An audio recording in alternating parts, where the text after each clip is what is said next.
Welcome back. Thanks for being here. I am Samantha Reigle, your host with over 20 years of experience as a mediator.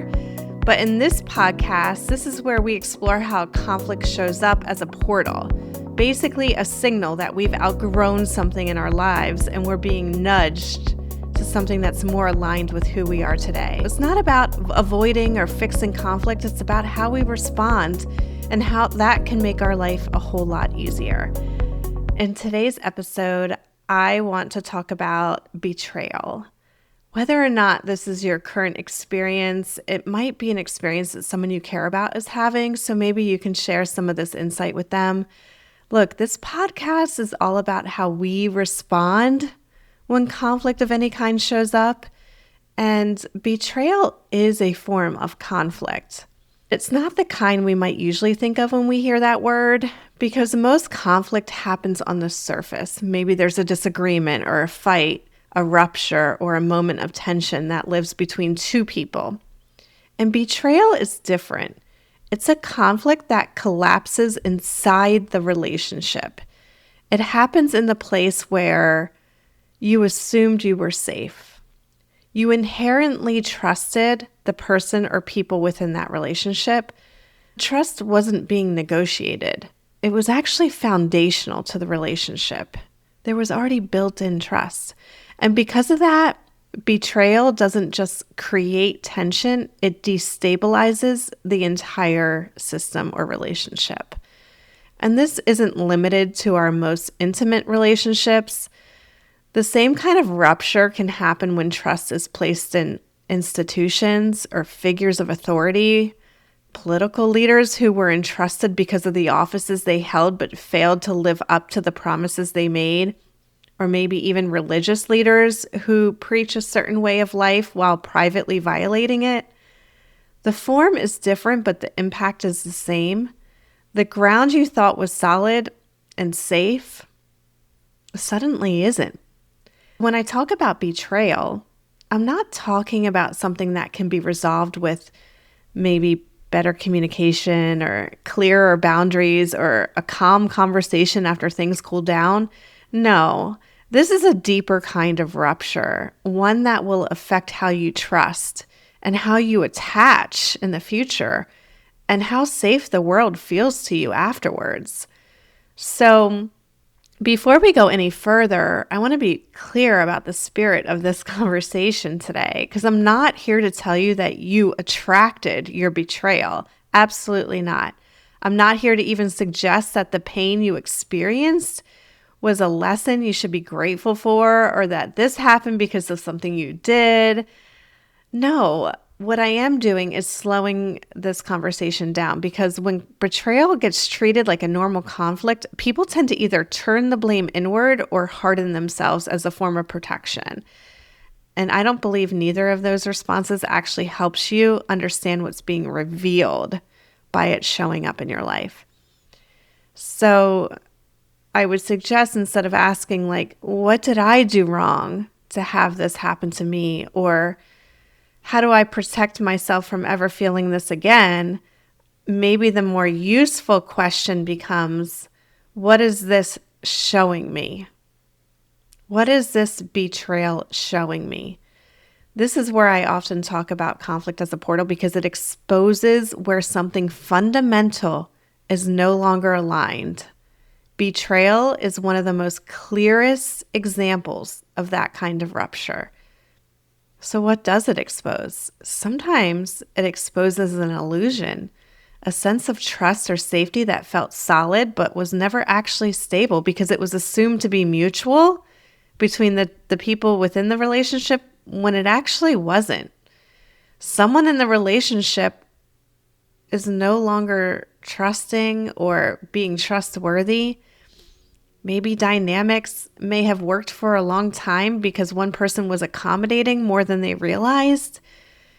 In those cases, the betrayal or the rupture reveals where safety was imagined rather than established. And sometimes the opposite is true.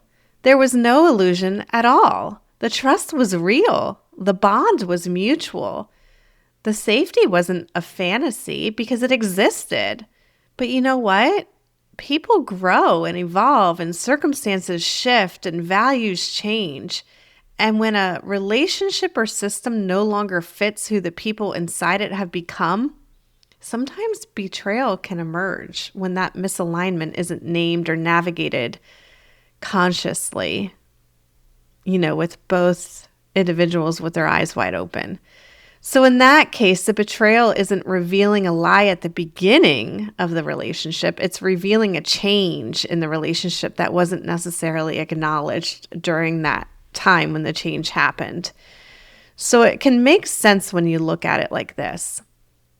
Often we don't know which of these is true while we're inside the relationship. We only see it clearly after the rupture has occurred. And sometimes both are true at once. Parts of the bond were real and parts of it were held together by unspoken compromises that couldn't last. That doesn't make the pain feel better or, shrink in any way. And it doesn't make the betrayal acceptable. But it can change the story we tell ourselves about it. Because now the conflict isn't just about what was done. It's about what no longer worked, what was outgrown, or what was never aligned as it appeared. It's about a system or relationship that needed to evolve, renegotiate, or end. And it didn't when it was supposed to. So when you can look at it this way, betrayal becomes a form of conflict that forces a reckoning. And the work that follows isn't about deciding which version was right. It's more about integrating what was real and grieving what wasn't. And then choosing how you want to move forward from clarity instead of confusion. Okay? So let's talk about how we can do that. How can we move forward with clarity? Because moving forward after betrayal isn't about erasing what happened. You really do have to acknowledge what happened. Come to terms with it. It happened. You don't have to try and make sense of it too quickly. It's about how you orientate yourself to the experience so it doesn't create a new unhealthy belief that would shape every relationship that comes after it. The first thing to understand is this: betrayal doesn't need to be relived in order for it to be resolved. Thankfully, you only have to experience it once to see it clearly because it's that disruptive. We have to be careful that if we do experience a form of betrayal, we do not keep it alive in our reality with a meaning attached to it without realizing we're doing so. So be careful of the stories like, I can't trust myself. People always leave. If I relax, I'm going to get hurt. Because when those beliefs are left unexamined, they're going to slowly shrink your world and make it feel smaller. Because you're going to begin to only see the people and situations that confirm those beliefs. And what you believe does get reinforced because life is going to say, life is fully supportive of you. So if you believe that you can't trust anyone anymore, ever again, life is going to say, okay, I support that, and then bring you people that are untrustworthy. The work here isn't about replaying what happened or staying alert to the next threat. It's about updating the eternal belief that you're relating from. So you're no longer navigating the present moment with a map that was drawn from survival mode. And this is where it gets practical. So how do we do that, right? And I would say the first and most practical step is to separate the event from the meaning you attach to it. Kind of like what I've been saying. The event is what happened. The meaning is what your mind decided it meant about you, about people, or about safety, or about trust. Those meanings they're going to form fast, especially when the nervous system is in shock. So it's going to pull from what you typically would pull from. And if you just allow that to happen without stopping and examining, it's going to become the lens that you look through going forward. This is what I help people do in mediation. Look at what happened in a more neutral way. The event is separate from any meaning you attach to it, and even though you can't change what happened, you can change how you assign meaning to it. So instead of asking, why did this happen to me? Try asking, what did I conclude about life because this happened? Right?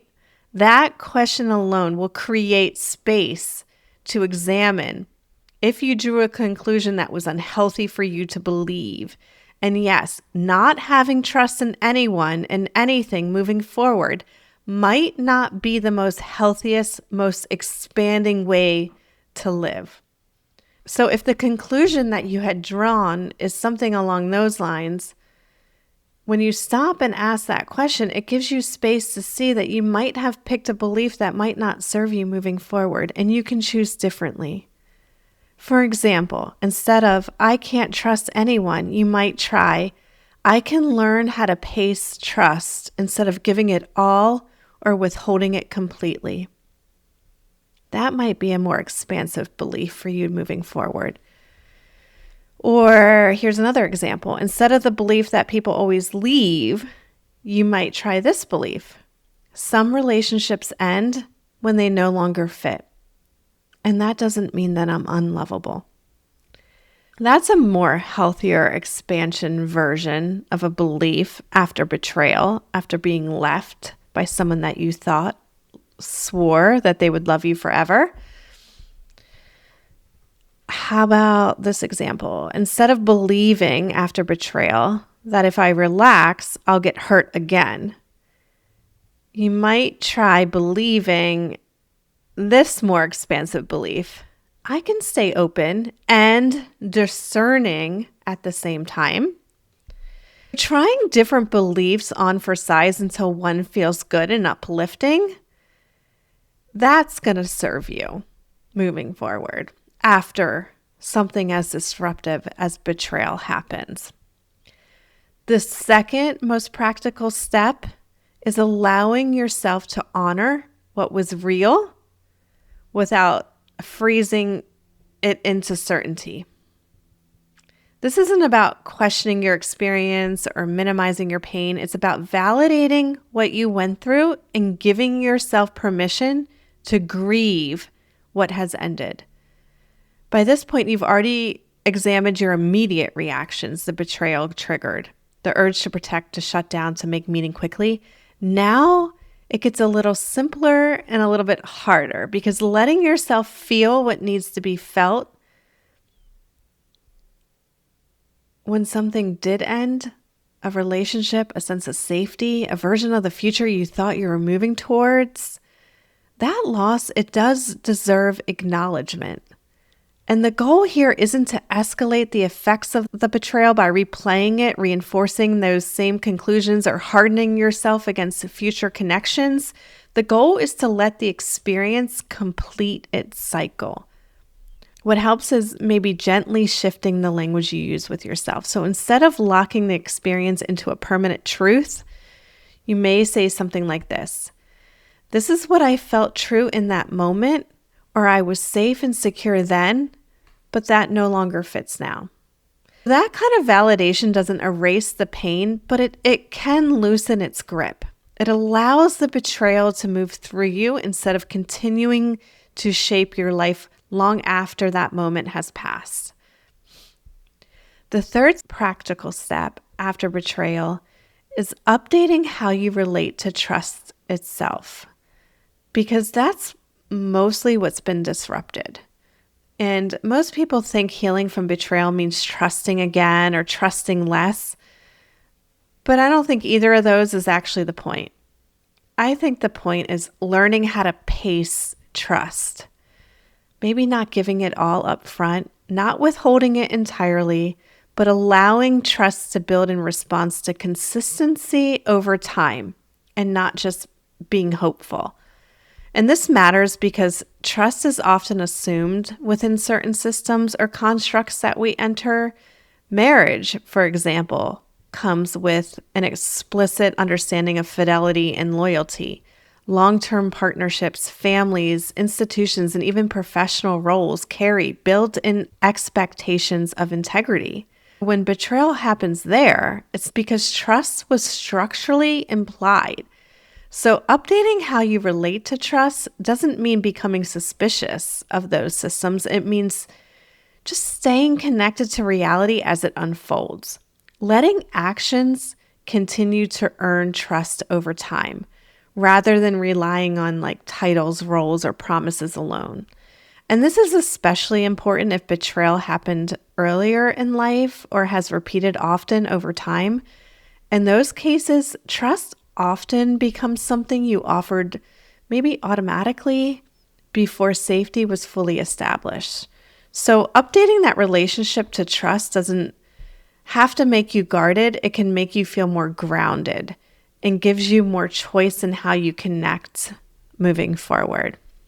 And then finally, the last practical step after betrayal is integration. I'm not talking about moving on from betrayal. Integration just means you don't pretend it didn't matter or it didn't happen and you go back to the way things were. You also don't minimize it and you don't carry it either like a warning sign, keeping you from living life. You just let it inform you. You notice where you used to override your instincts maybe when something didn't feel right. But now you're going to pay attention to those instincts. Maybe where you confuse familiarity with safety, you're going to look at that and say, is this safety because it feels familiar, or am I actually safe? Well, maybe where you stayed loyal to a version of a relationship that no longer existed, you're going to see it now. You're going to pay attention. And that's how those 4 steps, I believe, is how betrayal can stop shaping your future unconsciously, and it can start shaping your discernment. Okay? I do have a question that was submitted about betrayal, and it gave me the idea for this episode. And if you also have a question that you want me to dig into, feel free to use the link in my show notes to leave a voicemail, and I may feature it in an upcoming podcast. Okay, so here, let me dig into this question. Here we go. Let me read. Here we go. Within a year of getting married, I was diagnosed with cancer. Treatment meant moving between my parents' home and my in-laws' home in different states. My husband came briefly at the beginning, but as things got harder, chemo, complications, major surgery, early menopause at 28, he wasn't there. He said work came first. I tried to understand, but I felt alone through the scariest moments of my life. We took vows to show up for each other, especially in sickness. I had always put him first and assumed when I needed support, it would finally be my turn, but it wasn't. When I tried to express how abandoned I felt, I was met with defensiveness instead of care. This experience broke something in me. It feels like deep betrayal, not just of the marriage, but of the life I thought we were building. So how do I make sense of this without blaming myself or becoming hardened going forward? So this question falls completely in line with what we're talking about today. And what this person experienced is a profound shock to the system. A cancer diagnosis alone destabilizes everything, your body, your future, your sense of safety. So when the person who vowed to stand beside you emotionally disappears during that moment, that rupture, that betrayal can feel existential. And it makes complete sense that this would feel like betrayal because care was not something you were negotiating. It was something the marriage itself implied, right? With the vows that these 2 individuals took. What this experience may actually be revealing is a misalignment in capacity. You cared when it related to your husband's needs. You assumed that care was mutual. But when life tested that assumption, the imbalance was exposed between the 2 of you in that relationship. So to the person who wrote in with this question, it's going to be okay. Try to keep what happened separate from what it made you believe about yourself, especially if it made you feel bad, like I don't matter or I'm not loved, because that belief's not going to serve you. The belief that might feel better and expansive could be, this situation revealed a mismatch in capacity, or I am worthy of support and I get to choose relationships where presence is consistent and not conditional. I would say moving forward that you let this experience inform how you relate to trust, that you no longer assume care simply because of a role or a promise, but allow it to show itself over time through presence and consistency. In your question, you had indicated that you had always put him first. So you thought in this situation, he would put you first. What I would ask is, looking back, was he being consistent and putting you first, or was it just more one-sided? Because this is something that really needs to be examined. And I don't think that this kind of betrayal needs to define you. If you can integrate it gently, it can clarify what you're going to need moving forward and what you deserve and what kind of support you will no longer minimize yourself to accommodate. I hope this helps you and all of our listeners see this clearly. As we do wrap up, I just want to acknowledge with my little TED Talk here that one of the hardest parts of betrayal isn't just what happened, it's what it tempts us to become afterwards. More guarded, more suspicious, and less open. And why those responses make sense in the short term, they're not meant to be permanent homes. When betrayal does show up or has shown up in your life, try to look at it as it's not asking you to shut down your capacity for love and trust, but it's asking you to refine it, right? And that's an important distinction, because if the takeaway from betrayal is never trust again, then the conflict hasn't actually completed its work. It's just changed form. It moves from an external rupture to an internal one, where you're now at odds with your own openness, your own hope, your own desire for connection. And that's just survival mode overstaying its welcome. What allows betrayal to truly cycle out is integration. And integration, like I said, doesn't mean everything makes sense or feels fair. It means you can hold the truth of what happened without letting it harden into an identity. You don't have to rewrite the past to move forward. You don't have to excuse anyone's behavior, and you don't have to rush to forgiveness or closure. You just have to stay curious about what this experience revealed without turning that revelation into a verdict about yourself. Betrayal exposes places where we overrode our instincts, normalized imbalanced, or maybe we stayed loyal to a version of a relationship that had already shifted because maybe we were holding on to hope, because we were hopeful, because we valued connection, we valued and believed in mutual care. And I think those are all beautiful strengths that we can still have, but we simply need discernment alongside them.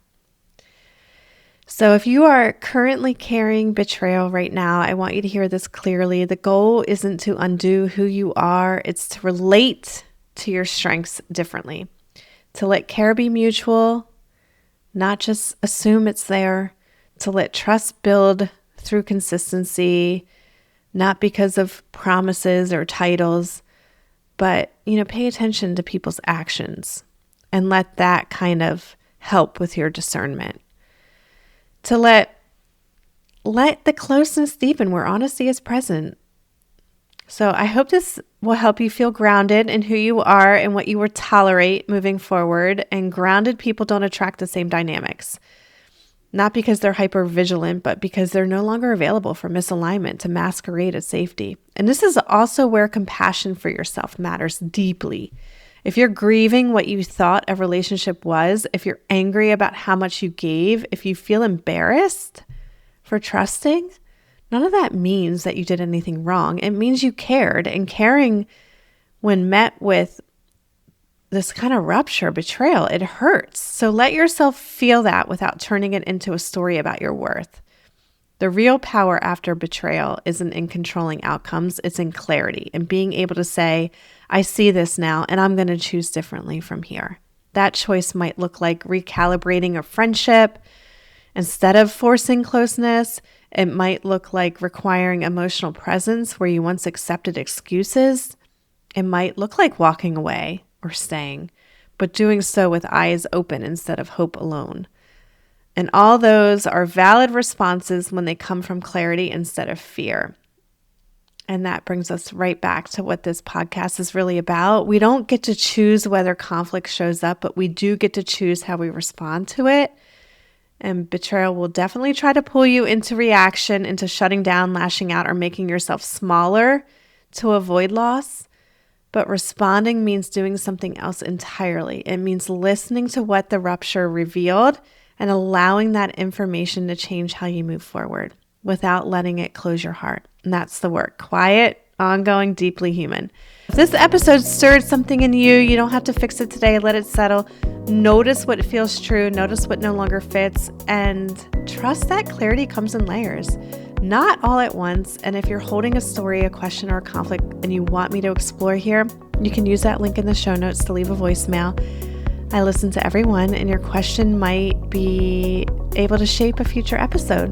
Thank you for being here. Thank you for staying with this conversation that isn't easy, but it's honest. Until next time, don't react, but respond with intention.